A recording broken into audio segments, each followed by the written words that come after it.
All right, get ready for this one because today we're diving headfirst into the world of RuneScape clans. Ooh, getting right into it. I like it. You know it. And specifically, we're talking about clan anarchy and corruption. Two of the biggest names from back in the day. Exactly. And, we asked for, listeners to send us some interesting stuff, and they did not disappoint. What we got were these, well, they're more than just timelines. They're like full-blown sagas, these histories of these clans. And let me tell you, we're talking Wild West of early online gaming, but like with more betrayal. Way more betrayal. And rivalries that would make even the most hardcore player think twice. Oh, absolutely. It's like Game of Thrones, but with, well, more digital swords. Exactly. Yeah. So get ready because we're about to uncover it all. The rise and fall of these clans, how they went from allies to enemies, and what it all says about this ever-changing world of online communities. And it's fascinating to see how these clans, they really mirror the evolution of online communities as a whole. Think about it. You've got their humble beginnings on those, remember those clunky GeoCities websites? Well, I remember those, yeah. Exactly. And then they had to navigate these shifting landscapes of alliances, massive game updates. It's a lot. It's like a masterclass in digital community building. Exactly. But way more exciting than any boring textbook, that's for sure. Okay, so where do we even begin with all of this? Let's rewind all the way back to 2002, the year Clan Anarchy was born. Now picture this. GeoCities is all the rage, RuneScape is just finding its feet, and we've got Chronic 24, Anarchy's leader. He's struggling, really struggling to get this clan off the ground. Really? I mean, I knew they started from the bottom, but I didn't know it was that rough. Oh yeah. In fact, he actually scrapped the clan initially. Scrapped it. Like completely gave up. That's a rough start. It happens. It's a classic story of early stage struggles. You're trying to recruit active members, establish an online presence. And then there's the whole dealing with the unpredictable dynamics of the clan world. It's a lot to handle, even for experienced players. Yeah, it's like trying to herd cats, Yeah. except the cats are online gamers. The perfect analogy. So what changed? How did they go from scrapped clan to, well, anarchy? Well, a key figure joined the ranks. Revenge 89.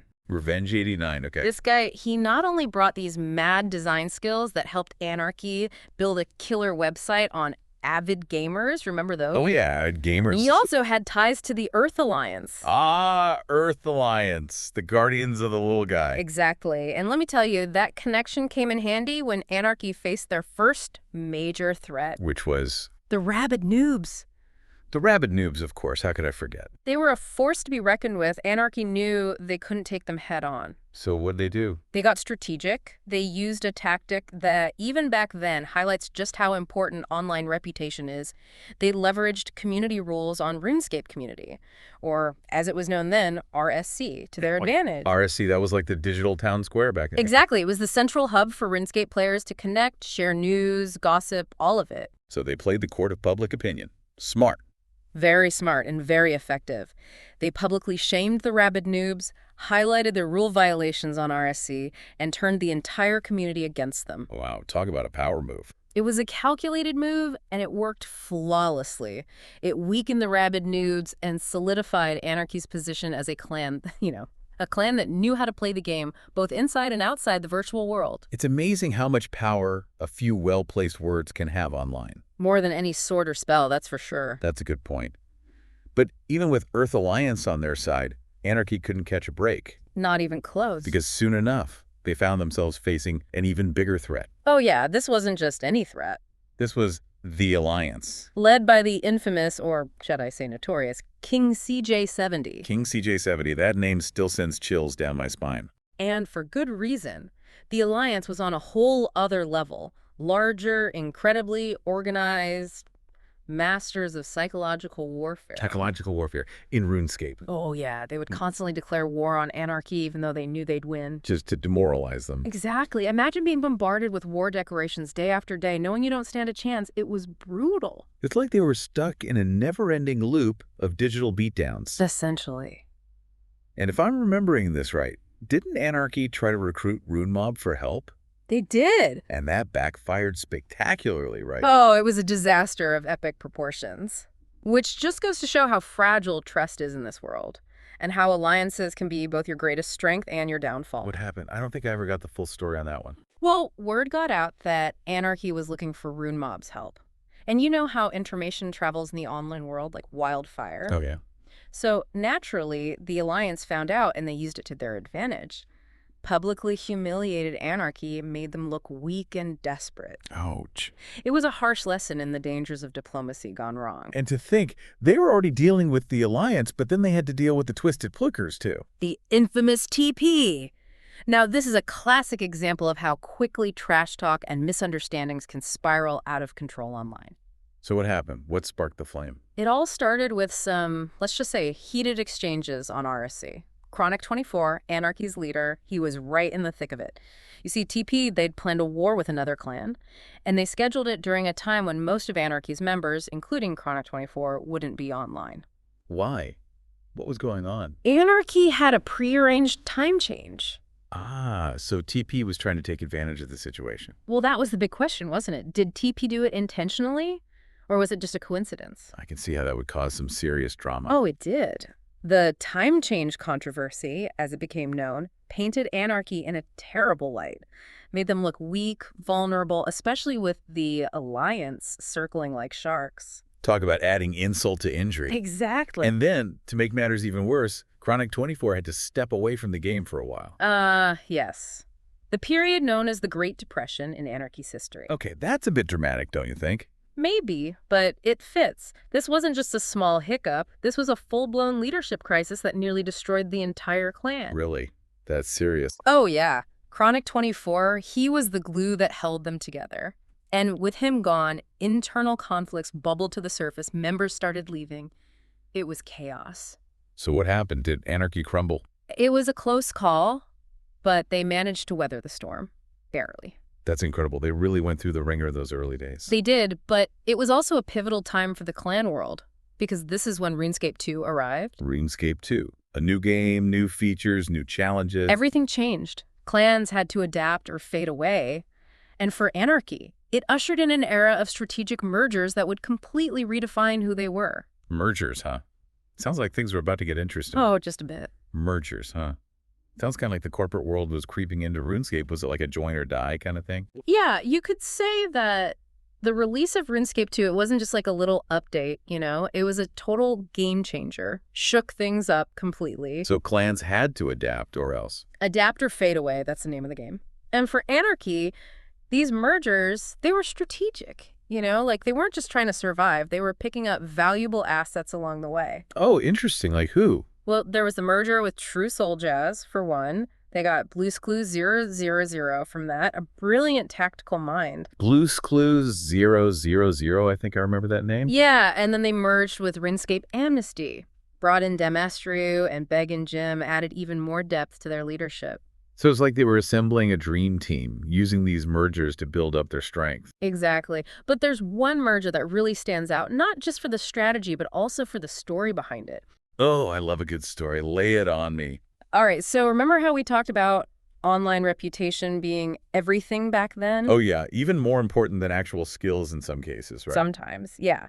Well, Anarchy, they merge with chaotic legions, Okay. and their leader, Tiberman, he was notorious. Notorious. Their trash-talking, like legendary trash-talking skills, even had a history of clashing with Chronic 24, actually. Wait, hold up. Are you telling me they merged with a former rival? They did. Wild, right? That's a bold move. Gotta give them that. It really shows how the clan world was changing back then, you know? Yesterday's enemies becoming today's allies. The enemy of my enemy is my friend, right? Exactly. Plus, Tiberman, he had this reputation as a fierce competitor.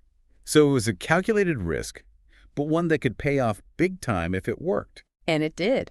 Tiberman brought a whole new level of experience and strategic thinking to Anarchy. It's amazing how these rivalries could shift and change so quickly. Oh yeah, the clan world was full of surprises, that's for sure. Speaking of surprises, what about Anarchy's involvement in the Golden Alliance? That was a pretty big deal, wasn't it? Oh yeah, the GA, that was huge. From what I remember, that's when they teamed up with Mystic Dynasty, right? That's the one. Imagine like the two most powerful nations in a region joining forces. That's what the GA was like. Unstoppable force. Pretty much. They were dominant, especially in the wilderness. Of course, the wilderness, where else? That was their domain, for sure. But even the strongest alliances can crumble, right? What happened with the GA? Too many big egos. Well, internal conflicts were definitely a factor. You always have that when you get a bunch of ambitious players together. But the real turning point for the GA and for Anarchy's relationship with corruption specifically, it came from a betrayal. It's a trail. Okay, now this is getting juicy. Tell me more. So picture this. The GA is out on a routine wilderness hunt, right? Targeting members of the Alliance. Okay, so far so good. And then a member of corruption and a member of Anarchy, they bump into each other. Literally bump into each other. Well, maybe not literally, but you know what I mean. They cross paths, words are exchanged, things escalate. Well, I've seen this movie before. A small misunderstanding blows up into a full-blown war. You got it. Corruption, along with their allies Exorcism, they use this incident as an excuse. To what? To turn on Anarchy? Bingo. They launch a surprise attack, 2-on-1. Wow. Talk about a low blow. It was a massive betrayal, not just strategically, but also in terms of trust, you know? I bet that left a mark. Oh, yeah, it did. It solidified the animosity between Anarchy and corruption, set the stage for the rivalry that was to come. We're talking full-blown hatred at this point, right? Pretty much, yeah. But before we get into that whole saga, we got to rewind a bit. We need to talk about corruption's origins. Their story is actually pretty different from Anarchy's. Oh, really? How so? Well, corruption, they were founded on these strong principles, almost a philosophical approach to clan warfare. Really? So they weren't just in it for the loot and glory? Not just, no. The founding members, Pure Knights, Mortimus, Clever Ninja, Sekalubinal, they were experienced players. They were tired of the typical clan drama, the empty threats, the lack of organization. So they wanted to do things differently? Exactly. They envisioned corruption as a clan that valued skill, strategy, a shared purpose. More like a well-oiled machine than a chaotic rabble. That's a good way to put it. But how did that vision actually play out in the beginning? Did they take the clan world by storm right away? Not quite. Their very first war, they went up against a clan called Leviathan Horde. And let's just say it was a complete disaster. Oh no, what happened? They got crushed, utterly destroyed. You're kidding? Nope, almost wiped them out completely. Talk about humble beginnings. That's got to be a blow to the ego. Oh yeah, but it was also a valuable lesson. What did they learn? They learned that even the best laid plans can fall apart, especially in the world of RuneScape. They realized they needed to adapt, to be more strategic, more prepared. And did they? Oh, they did. And their next major rivalry, this time with the Rune Raiders, showed just how much they'd learned. The Root Raiders, weren't they a pretty big deal back then? Yeah, they were tough competition. And this rivalry, it all culminated in a legendary battle at the Bandit Camp. The Bandit Camp. What was so special about that location? Well, it was strategically important, for one, and it was a prime spot for gathering resources. Ah, so whoever controlled the Bandit Camp had a serious advantage. Exactly. And this time, corruption. They came prepared, they secured the location, set up a strong defense, anticipated the Rune Raiders' every move. Sounds like they were taking a page out of Sun Tzu's Art of War. Something like that. They were methodical, disciplined, and most importantly, victorious. So they beat the Rune Raiders. They did, decisively. It was a statement victory, proved that their principles-based approach could actually work. It's like the classic underdog story. Stumble out of the gate, learn from your mistakes, come back stronger. And prove everyone wrong. It was a defining moment for corruption, solidified their place as a force to be reckoned with. Their journey wasn't always smooth sailing, was it? They had their share of internal struggles too, right? Oh, absolutely. Just like any clan, they had their fair share of drama, especially when it came to leadership. Leadership changes can make or break a clan. What were some of the biggest ones for corruption? Well, there was the Voxlong era that was interesting. Voxlong was a bit of an unconventional leader. Unconventional how? Let's just say he had his own way of doing things, caused a bit of a stir. It was a turbulent time for the clan, but even amidst all that, they managed to adapt and grow. How so? Well, they merged with RuneScape democracy. Wait, I thought we were talking about leadership changes. What's a merger got to do with that? This merger, it didn't really shake things up in the larger clan world, but it had a huge impact on corruption internally. What do you mean? Every clan, it's like they have their own culture, their own way of doing things, right? Yeah, makes sense. This merger with RuneScape democracy, it brought in new ideas, new perspectives. It really shaped corruption's internal identity. So it was less about the size of the merger and more about the cultural impact. Exactly. It's a good reminder that sometimes the most important changes happen beneath the surface. That's a good point. And then, of course, there was the whole RuneScape 2 thing. That changed everything for everyone, didn't it? Completely changed the game. For corruption, it meant another leadership change. Who took the reins this time? This time, it was Zeus 311. Zeus 311. Okay, what was their style like? Let's just say Zeus 311 was definitely their own kind of leader, and it was under their watch that the Second Golden Alliance was formed. This second... Wait a minute, you mean with Anarchy? The one and only? But I thought they hated each other after that whole betrayal thing. They did, but sometimes even the fiercest rivals can put their differences aside. I guess when you have a common enemy, anything is possible. Exactly. So who was the unlucky target this time? Don't tell me it was the Alliance again. You know it. Some things never change, do they? So this second GA, it was all about taking down the Alliance once and for all. Pretty much. And how did that go? Surely they learned their lesson the first time, right? You'd think so, wouldn't you? But they didn't, did they? Nope. History has a funny way of repeating itself. What happened? Same story. Too many big egos in one place. Pretty much, yeah. Those old tensions, that mistrust, the power struggles, it all came back with a vengeance. Leading to, you guessed it, another epic collapse. And another betrayal, of course. Oh, right, of course. I should have known better than to expect anything else. This time, though, corruption didn't even try to hide it. They just went for the jugular. Full-on assault, no sugarcoating. Wow, so tell me, how did it all go down? Paint me a picture. All right, so we're back in the wilderness. Corruption, along with exorcism, they see their chance. And Anarchy, what are they doing? You're just strolling along, completely oblivious? More or less, yeah. Caught completely off guard. Brutal. That's the wilderness for you. I guess this wasn't just about strategy at this point, was it? Oh, it was personal, no doubt about it. Corruption wanted revenge, and they wanted to humiliate Anarchy while they were at it. Talk about adding insult to injury. That was the whole point. This was the final nail in the coffin for the Golden Alliance, and the beginning of a whole new chapter in the Anarchy corruption saga. Okay, so the gloves are officially off. What happens next? All-out war. Give me the details. I want to hear it all. Well, first, the trash talking escalated to, like, an art form. Oh, I bet. Where'd they go at it? RSC still? Oh, yeah. RSC was the battleground for sure. Propaganda Central. What kind of propaganda are we talking about here? So corruption, they start spreading rumors that Anarchy had cheated in previous battles. Cheated. How? They accused them of using food mules. Food mules. Okay, for those of us who haven't spent countless hours in the depths of RuneScape, what exactly is a food mule? So imagine a player whose only job is to carry as much food as possible. Okay, sounds kind of boring. Yeah, for the mule maybe, but the thing is they're not there to fight. Their whole purpose is to be a walking supply depot for the actual fighters. Ah, so the fighters can stay in the battle longer without having to back off to restock. Exactly. Gives them a huge advantage. I could see how that would be controversial. Very controversial. Some people saw it as a clever tactic. Others thought it was straight up cheating. So corruption was trying to paint Anarchy as cheaters in the eyes of the community. Exactly. Undermine their credibility, stir up trouble. Smart move, strategically speaking. Oh, it was brilliant, actually. It played on existing tensions within the community, created this whole cloud of suspicion around Anarchy. Did they deny it? Of course they denied it, but the damage was done. The food mule controversy, it became this whole thing. Added fuel to the fire that was already blazing. Exactly. It was like throwing gasoline on an already raging inferno. So what was Anarchy's next move? How do you come back from that? They were ready for a fight. They weren't just going to take it lying down.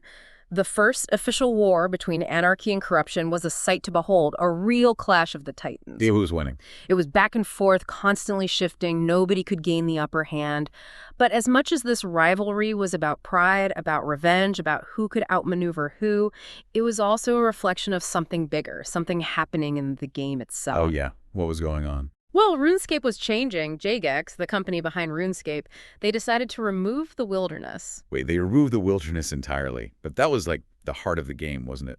At least for the PvP crowd. It was, and it was a huge deal for clans like Anarchy and Corruption. I bet. That's like taking away the Colosseum in ancient Rome. How did they react? They had to adapt. There was no other choice. Clans either evolved or they faded away. So what happened? Did Anarchy and Corruption manage to adapt? Or were they stuck in the past, clinging to the glory days of the wilderness?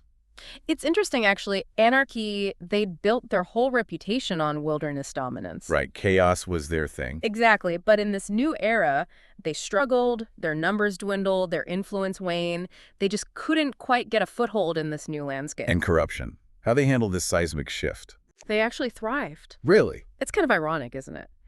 Anarchy, the clan that was all about chaos, they struggled to adapt to a more controlled environment. While corruption, the clan built on order and discipline, they excelled.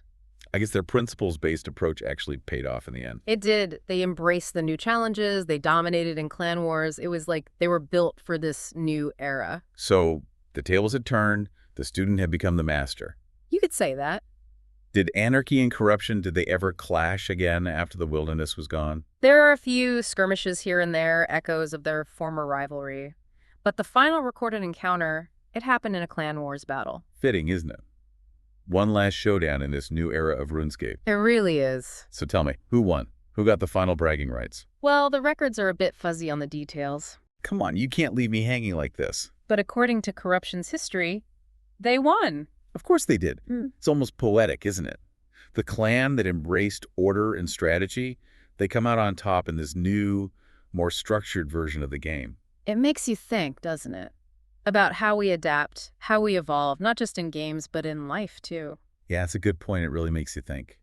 So here we are at the end of another deep dive, another journey into the archives. We've uncovered the rise and fall of two legendary clans, explored the ever-changing landscape of the RuneScape world. And we've learned that even in a virtual world, the drama is real, the rivalries are intense, and the quest for power never ends. Well said. It makes you wonder what stories are being written right now in the games people are playing today. What alliances are being forged, what betrayals are brewing, what legacies will be left behind. It's a question for the ages, or at least for the next deep dive. I'm ready when you are.